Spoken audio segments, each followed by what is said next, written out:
कानपुर की सीसामऊ विधानसभा से रहे समाजवादी पार्टी के पूर्व विधायक इरफान सोलंकी को अभी राहत मिलती दिखाई नहीं पड़ रही है। अरे श्रीमती जी, कुछ तो सस्ता लो, बचत करो। नहीं श्रीमान जी, सब बढ़िया लो, रहने दीजिए। इसमें क्या खास बात है? थोड़े में ज्यादा स्वाद, यही तो है इसकी खास बात। वाओ मामा, क्या स्वाद है। अरे मेरे राजा, दरअसल एक मामले में इरफान सोलंकी को सजा हुई थी, 7 साल की सजा हुई और उसके बाद उनकी विधायकी चली गई। विधायकी जाने के बाद उनके ऊपर बहुत सारे मुकदमे लगे और उन मुकदमों में एक एक करके जमानत भी मिलती चली गई। आखिरी जो चीज़ बची है वो बची है गैंगस्टर, और गैंगस्टर के तहत आज उनकी जमानत याचिका पर सुनवाई होनी थी हाई कोर्ट पे, लेकिन एक बार फिर से डेट पड़ गई है।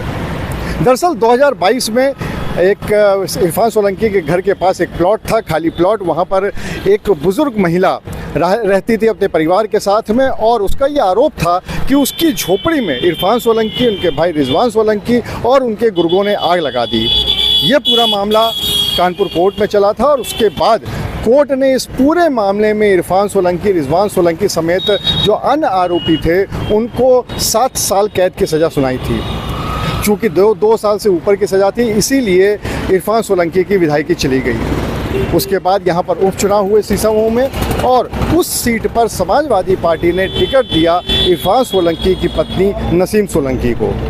हालांकि नसीम सोलंकी यहाँ से चुनाव जीत गई और विधायक बन गई।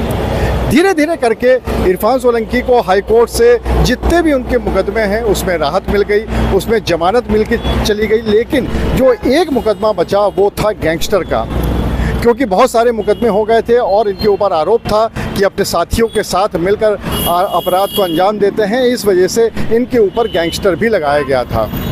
गैंगस्टर मामले की सुनवाई पहले हाई कोर्ट में हुई थी और उसके बाद आज यानी 16 तारीख को इस पर सुनवाई होनी थी। सरकार को अपना जवाब उस पर दाखिल करना था, सरकार ने अपना जवाब दाखिल कर दिया। लेकिन जो रिजाइंडर है वो इरफान सोलंकी की तरफ से दाखिल करने के लिए उनके वकील की तरफ से 1 हफ्ते का समय मांगा गया था, लेकिन इस पूरे मामले में 1 हफ्ते का समय नहीं बल्कि 8 तारीख तक का समय मिल गया है। तो इसका मतलब ये हुआ कि अब इरफान सोलंकी की जो गैंगस्टर वाला मामला है उस पे जो सुनवाई होनी है जमानत पे, वो अब होगी 8 मई को।